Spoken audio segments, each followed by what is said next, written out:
하나님 말씀 역대하 7장 11절에서 22절까지의 말씀입니다. 역대하 7장 11절에서 22절입니다.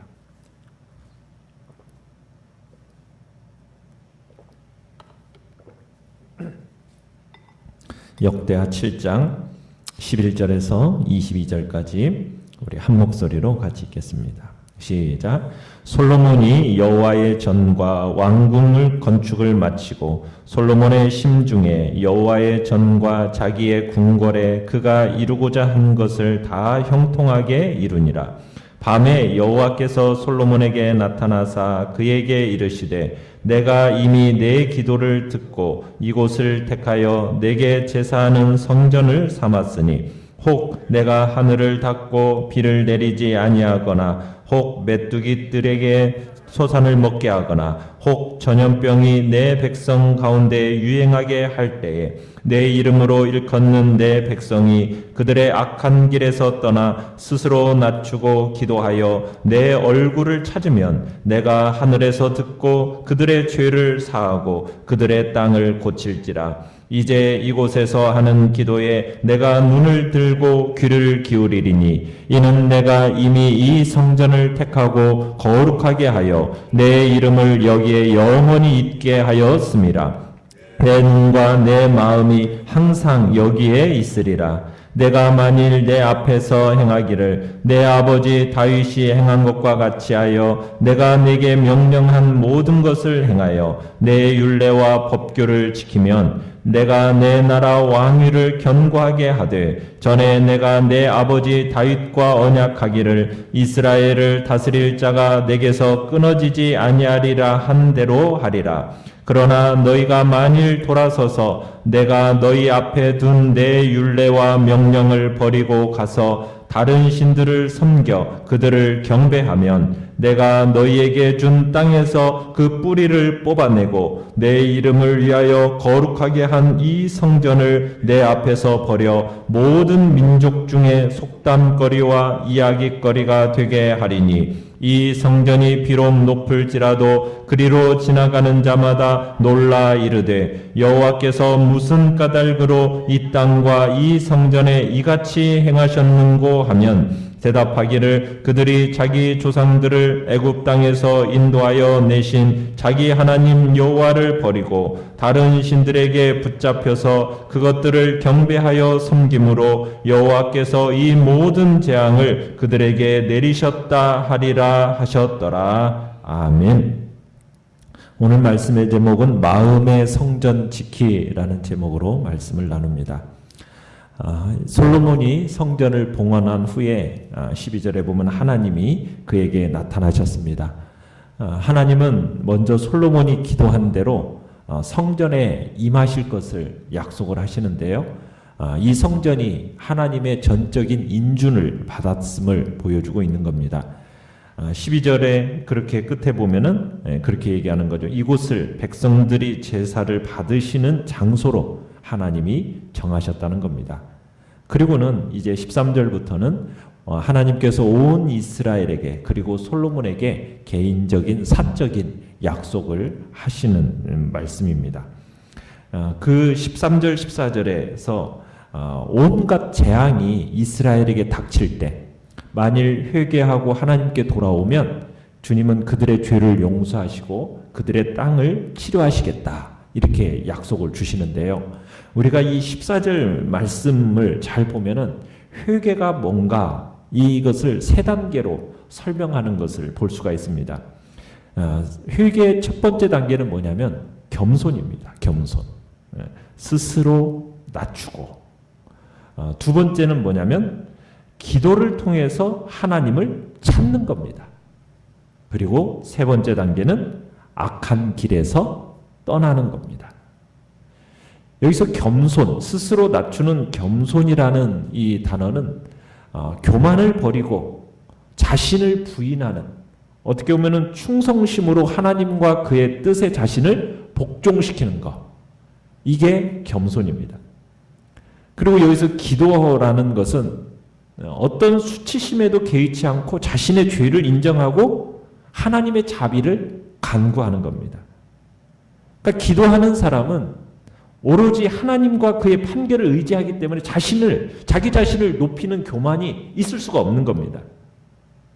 그러면서 여기서 찾다라고 얘기하고 있지 않습니까? 내 얼굴을 찾다. 이 찾다는 오직 하나님만이 도우실 수 있기 때문에 매우 절박한 상황 속에서 그분을 바라보는 겁니다. 그게 찾다예요. 그러면서 악한 길에서 이 떠나다라는 것도 가던 방향을 완전히 바꾸어 가지고 죄에서 떠나서 하나님께 돌아오는 것. 이 의미입니다. 이게 회개인 거죠. 사람이 더 이상 자신의 뜻대로 살지 않고 삶에서 하나님이 필요함을 고백하고 주님께 부르짖어서 도움을 청할 뿐만 아니라 죄의 길에서 떠나는 것. 이게 회개고 결단까지 요구되어진다는 것. 우리에게 회개가 무엇인지를 보여주고 있는 겁니다. 자, 그런데 이 말씀은 13절을 보면은 이스라엘이 경험하는 재앙이 하나님께로부터 온 것들이라는 것에 전제가 있어요. 그러니까 내용을 살펴보면 기근이 나오고 메뚜기 떼의 습격이 나오고 전염병이 나옵니다. 그러니까 솔로몬이 이미 헌당 기도에서 언급한 내용들이에요. 그러면서 율법에서도 이미 하나님의 말씀에 순종하지 않을 때 이런 재앙들이 임하게 될 것이라고 경고를 하셨었습니다. 그러니까 언약적인 저주입니다.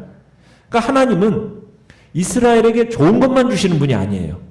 뭐도 주시는 겁니까? 경우에 따라서는 징계와 재앙을 내리시는데 왜 징계와 재앙을 내리시는 거예요?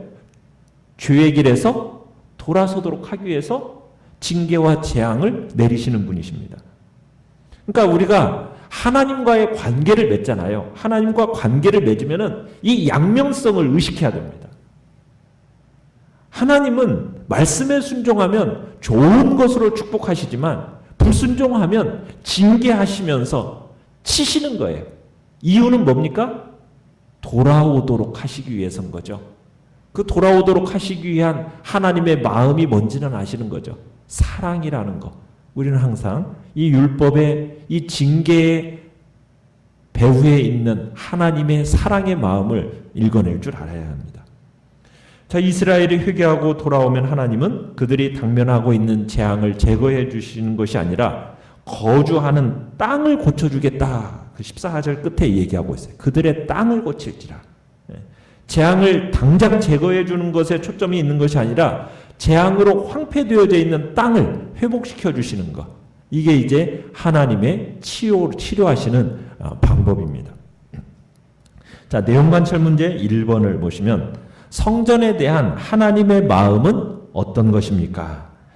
자, 15절, 16절을 보시면 하나님은 자신의 이름이 성전에 있을 것, 성전에 영원히 있게 하겠다. 16절에 그렇게 얘기하고 있어요. 내 이름을 영원히 거기에 있게 하겠다. 그래서 자기의 눈, 내 눈, 그리고 뭣도 있게 하겠대? 그죠. 내 마음이 항상 이곳에 있게 하겠다. 약속하십니다. 그러니까 솔로몬이 헌당기도 할 때에는 하나님의 이름, 하나님의 눈, 하나님의 눈길, 이것이 성전에 머물게 해달라는 그런 바람으로 간구를 했었어요. 그런데 하나님은 어떻게까지 응답하고 계시는 거예요? 이름과 눈만이 아니라, 눈길만이 아니라 뭐도 두시겠다고요? 마음도 두시겠다고 하시는 거예요. 마음도. 지금 하나님의 눈, 하나님의 마음이 지금 마음이라는 것은 하나님의 임재를 상징하는 겁니다. 임재. 그러니까 하나님은 성전을 찾는 모든 사람들의 그 형편을 일일이 헤아리시고 마음에 두시겠다. 이런 뜻이에요.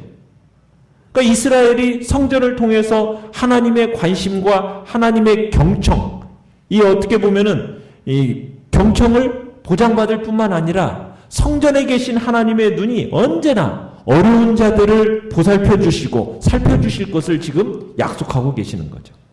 그리고 하나님의 마음이 성전에 있다는 것도 하나님께서 가장 신경을 쓰시고 가장 중요하게 생각하시는 것이 바로 누구라는 겁니까? 성전에서 예배드리는 사람들이다라는 것을 지금 의미하고 있는 겁니다. 자, 내용관찰 문제 2번을 보시면 하지만 성전에서 기도하기 전에 취해야 할 모습은 무엇이겠습니까? 우리가 14절에서도 보았지만 어떤 마음의 태도를 가져야 됩니까? 스스로 낮추고 기도하고 하나님의 얼굴을 찾는 태도. 그 태도와 함께 17절에 가보시면은 어떤 태도가 필요하겠습니까? 순종하는 모습이 필요합니다. 겸손한 모습, 그리고 하나님의 말씀에 순종하는 모습. 그러니까 솔로몬이 하나님이 주신 말씀에 순종해서 규례와 율례대로 행하면 어떻게 해주시겠다고 지금 약속하고 계십니까? 아버지 다윗처럼 살아간다면은 솔로몬에게도 다윗에게 주셨던 그 동일한 축복을 내려주겠다. 지금 확인하고 계시는 겁니다. 그러니까 하나님께서는 이스라엘 백성들이 하나님의 복을 받는 조건이 뭐라고 얘기하고 있는 겁니까? 지금 화려한 성전을 짓는 거기에 조건이 있는 게 아니라 하나님의 말씀에 순종하는 데 조건이 있는 겁니다. 이걸 분명히 말씀하고 계시는 거예요. 왜냐하면 하나님께서 이스라엘 백성들을 존재하게 하신 목적이 바로 어디에 있는 겁니까? 말씀 순종에 있는 거예요. 말씀 순종에. 이스라엘의 왕은 백성들이 복을 받도록 하기 위해서 그러면 뭘 해야 되는 것이겠습니까? 하나님의 복을 받으려면 뭐가 가장 중요한 거예요? 하나님의 말씀이 풍성하게 그 지역이 흐르도록 만드는 거죠. 그 공동체 안에 하나님의 말씀이 풍성하게 흐르도록 만들어주는 것이 바로 왕의 역할인 거예요. 왜? 하나님의 말씀을 붙들고 순종하는 자에게 뭐가 임하기 때문에, 하나님의 그 약속된 복이 임하기 때문에 중요한 것은 하나님의 말씀이 그 공동체 안에 풍성하게 임하게 하는 것이 왕의 역할인 겁니다. 자, 그런데 19절 20절에 보면 이스라엘과 그들의 자손이 하나님의 말씀에 순종하지 않고 우상을 섬길 경우에는 어떻게 해버리시겠다고 지금 말씀하고 계십니까? 그들의 기업에서 어떻게 해버리겠다고요? 끊어버리겠다는 거예요. 완전히 그 뿌리를 뽑아내버리겠다는 거예요. 그리고는 성전에 더 이상, 그 거룩한 성전에 더 이상 하나님의 이름을 두지 않겠대요. 그래서 어떻게 보면 온 세상의 선망의 대상이었던 그 이스라엘이 뭐가 되게 해주겠다고요? 속담거리, 이야기거리, 비웃음거리가 되게 만들어버리겠다는 거예요. 여기서 속담거리, 이야기거리라는 것은 상상을 초월하는 수치를 의미하는 겁니다. 어떻게 보면 이스라엘 백성들에게 주어진 가나안 땅, 이 가나안 땅은 이들에게 생존의 기반이에요. 그런데 이 땅에서부터 끊어진다, 뿌리가 뽑혀진다, 이건 생존 기반을 다 잃어버리게 되는 겁니다. 결국 이 말씀을 통해서 우리에게 말씀하는 바가 뭡니까? 하나님을 따르고 하나님의 말씀, 그분의 계명을 지키는 것만이 이스라엘에게 있어서 생존권을 지키는 거예요. 생존권. 지금 그 얘기를 하고 있는 겁니다. 그런데 사람이 하나님을 버리고 그의 계명을 떠나면은 결국에는 뭐 하는 겁니까? 스스로 죽음을 자초하는 일밖에 안 되는 겁니다. 생명을 주시는 분이 하나님이신데 그 하나님을 떠나는 그 순간 인간은 죽는 거예요. 사람은 본래 하나님의 말씀으로 창조된 존재가 아닙니까? 그렇기 때문에 하나님을 버리고 말씀을 버린다라는 것은 그의 처해질 운명이 뭔지가 분명하게 드러나는 거죠. 그의 처해질 운명은 죽음밖에 다른 길이 없음을 지금 우리에게 상기시켜주고 있는 겁니다. 자, 연구와 묵상 문제 3번입니다. 왜 하나님은 하나님의 마음을 두겠다고 하신 성전도 과감히 버리겠다고 하시는 것일까요? 이건 성전 자체가 중요한 게 아니라 하나님과 그 계명을 사랑하는 일이 가장 중요하기 때문에 지금 이렇게 말씀하시는 거예요.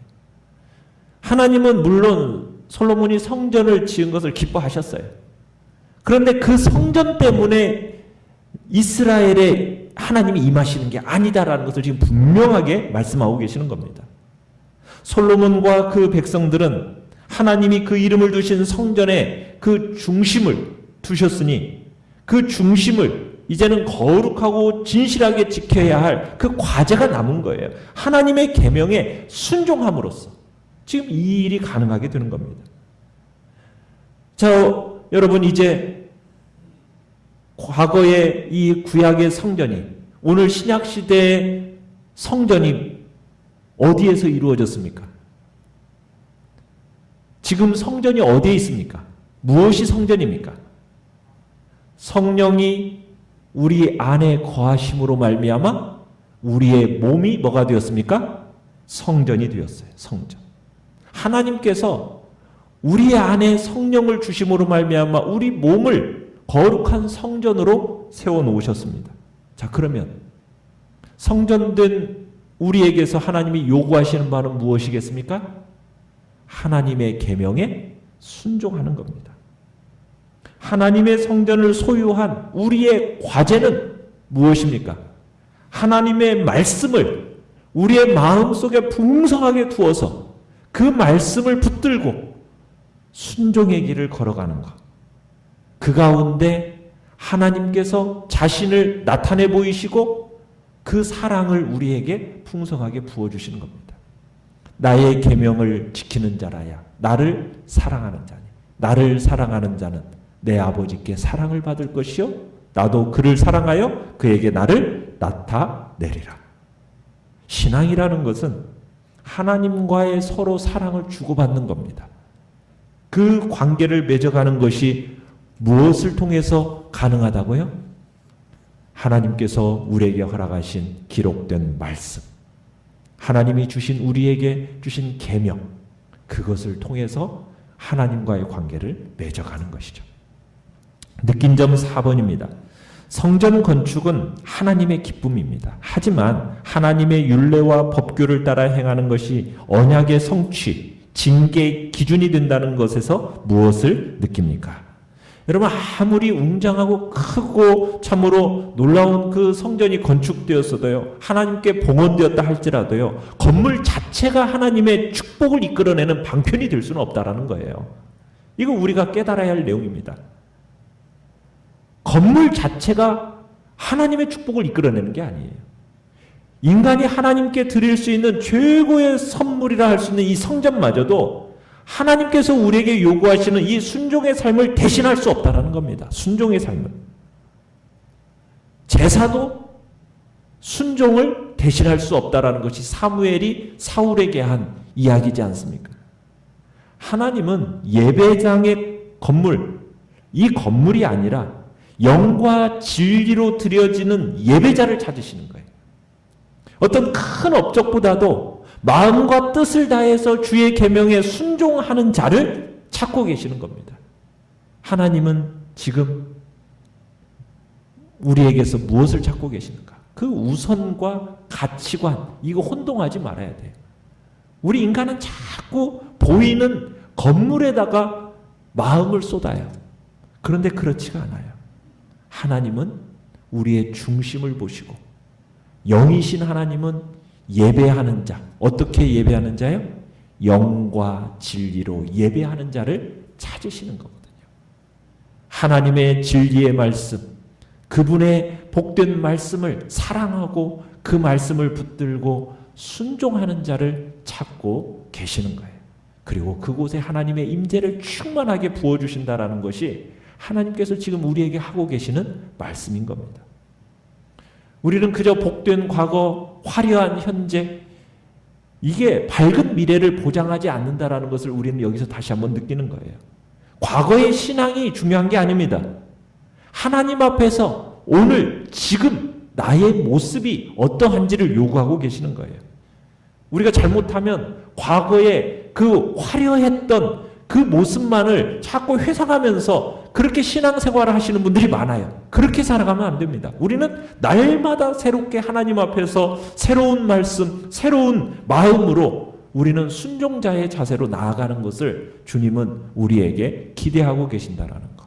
우리는 이것을 오늘 알고 오늘 한 날도 새로운 말씀, 우리를 주님을 향한 새로운 마음의 결단으로 나아가시기를 간절히 바랍니다. 결단과 적용 5번입니다. 나는 과거의 업적이나 신앙적 모습에 만족하며 현재의 나 중심적인 삶을 정당화하고 있지는 않습니까? 하나님의 말씀을 지키고 순종하고자 힘쓸 때 마음속에 아름다운 성전이 지어져감을 다시 한번 깨닫도록 합시다. 아멘. 오늘의 기도 같이 읽겠습니다. 시작. 외적 성전과 함께 하나님이 거하시는 내면의 성전을 견고히 지켜 하소서. 아멘.